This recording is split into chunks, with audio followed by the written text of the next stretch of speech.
Local 4 News starts now with a breaking news alert. Tragedy at Michigan State University.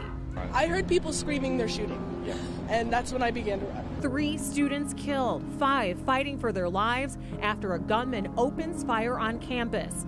And heroes from that night visibly shaken by what unfolded. Now, as classes are canceled, investigators are focusing on the why. We will get through this together, and we will do it with the full support of the state of Michigan and the U.S. federal government.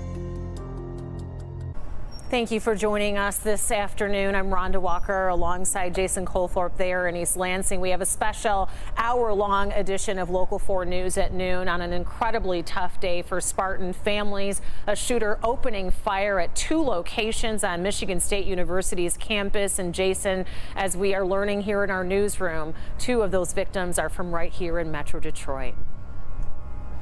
Yeah, the hustle and bustle, Rhonda, has returned to Grand River and East Lansing on the outskirts of Michigan State. But as you can see behind me, the MSU Union still taped off, closed down. Berkey Hall the same, which is just down the street here. And as you mentioned, we're starting to fill in the gaps of information that we didn't have all through the night last night. And that includes some of the victims here. Again, 3 killed, 5 in the hospital. We want to get to Hank Winchester this afternoon, who has new information on the victims here. Hank? Jason, good afternoon to you. I'm here in the heart of downtown Grosse Pointe. Why Grosse Pointe? Well, we have learned from the superintendent of schools here in this community that 2 of those students from Michigan State that were killed last night, 2 of the victims last night from that mass shooting at Michigan State called Grosse Pointe home. One, a student at Grosse Pointe North, the other at Grosse Pointe South. Take a look as I talk with you about this tragedy, the statement that went out from the superintendent just a short time ago. He explains that he himself is a Spartan parent. He was devastated to learn about this tragedy, and never in his wildest dreams did he believe that 2 of the students that called this community home would be victims of this mass shooting last night. We understand one of the victims, a male student, the other a female student. We have more information, but obviously that is not for us to release. That is up to investigators. That is up to the university. That is up to the families to deal with this tragedy right now. Our thoughts and our prayers go out to the people in this very close-knit community as they are starting to process all this information. Again, that note went out to parents of students in the district here in Grosse Pointe just a short time ago. The superintendent confirming, again, that 2 students that called Grosse Pointe home, one a Grosse Pointe North student, a male student, and a Grosse Pointe South student, a female student, died last night, sadly, in that tragedy at Michigan State. The superintendent did go on to say that grief counselors would be available not only for students, but for members of this community that are starting to process this information. We are making our way to the administration building to talk with the superintendent about this tragedy and help this community deal with this incredible loss. Jason, back to you in East Lansing. Yeah, and unfortunately hitting very close to home. The whole situation already, just about everyone touched in some way knows someone, either their immediate family or themselves, or knows someone who went to this university or goes to this university, and I'm sure made a few phone calls into last night and this morning to those people, and that includes myself. I went here and I'm very familiar with these buildings, had many classes in Berkey Hall, and oftentimes would finish there and walk straight down to the Union. Now, both of these buildings are accessible to the public. Berkey Hall is an academic hall. There are classes that go into the evening, and which means at 8 o'clock at night, there are still students, classes, teachers still involved there. And that's what this gunman did last night, was able to start there and then walk down to the Union. And the Union, anybody who knows Michigan State knows, is a unique place. It's like the heartbeat of campus. You walk in and it's a wide-ranging building. You can see students in every direction lounging, gathering, going over assignments. It has a food court, a bowling alley, meeting rooms, classrooms, all sorts of things. And that's where this gunman hit second and killed 1 person here. Now, as we say, there are 5 others in the hospital. We want to get to Nick Monticelli, who has more on that for us this afternoon. Nick? Jason, good afternoon to you. So you, of course, are there on Grand River in front of Union. I am on the first side street into campus, past Grand River, behind Berkey Hall, which is right over here on my shoulder. The back side of it, the other side of it, is what is facing Grand River. You can see there is yellow police tape up. The entire building still a crime scene. You know, if you were watching Local 4 News this morning, we were talking at length about a press conference that was happening at 8 o'clock this morning where we were hoping to get new information, and we got a lot of information about the victims, all of them being Michigan State students, where the victims were shot, 2 here at Berkey, 1 at Union, and the 5 others that are all still in critical condition this afternoon. Our Spartan community is reeling today. Governor Gretchen Whitmer sharing what most Michiganders are feeling today: grief, sorrow, anger, and more. All 8 of the victims are Michigan State students. 3 were killed, 2 at Berkey Hall, the 3rd at Union Hall. The other 5 victims are still in critical condition at Sparrow Hospital. 4 of them needed surgery. The top doc there overwhelmed by the medical teams waiting for the patients. We had general surgeons, cardiothoracic surgeons, neurosurgeons.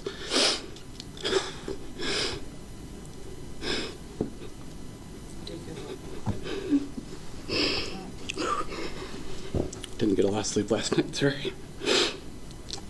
So many people that just came in. This morning, Michigan State investigators revealing the shooter as 43-year-old Anthony McCrae, who lived in Lansing and had absolutely no ties to MSU. We have absolutely no idea what the motive was at this point. We can confirm that the 43-year-old suspect had no affiliation to the university. He was not a student, faculty, staff, current or previous. So that's an unknown right now, and that's what we're trying to understand is why this incident occurred. The photo police released from security cameras became crucial. Someone saw McCrae, recognized him, and called 911. And as MSP troopers got closer, McCrae took his own life, but not before destroying others. We will get through this together, and we will do it with the full support of the state of Michigan and the U.S. federal government. Now, Michigan State University has made the announcement that all classes are canceled until Monday of next week. As far as the campus goes, they're saying that operations will resume on Thursday.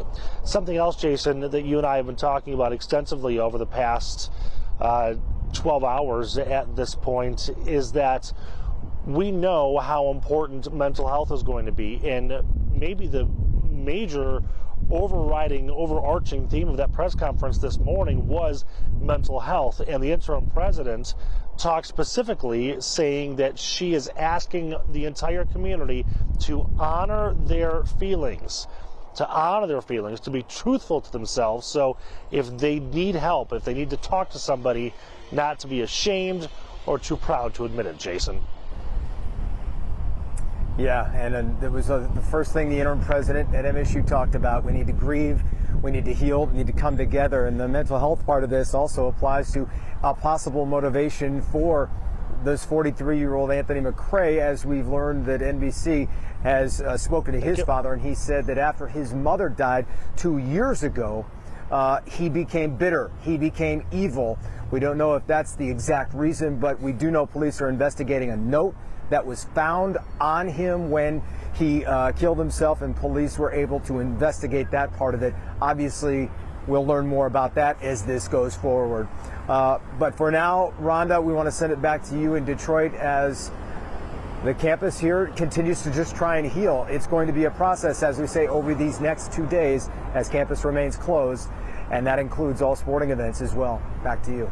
Jason, thank you so much. And we should mention that interim president, Teresa Woodruff, mentioned that the Hannah Community Center is the place to go for psychological services and some mental health support right there on campus. So if you know of anyone there in East Lansing that is looking for that type of support, it is being offered there. And we're going to have more on the suspected gunman. Karen Drew is going to be joining me now with more into the background that she's learned about him and some of the things, the troubling things that Jason just alluded to. Meanwhile, we're hearing from our local lawmakers that are responding. They've been responding throughout the night to the shooting on the campus, and we do want to get to Congressman John James' response. He posted this to Twitter saying, quote, watching the situation closely at MSU with a broken heart.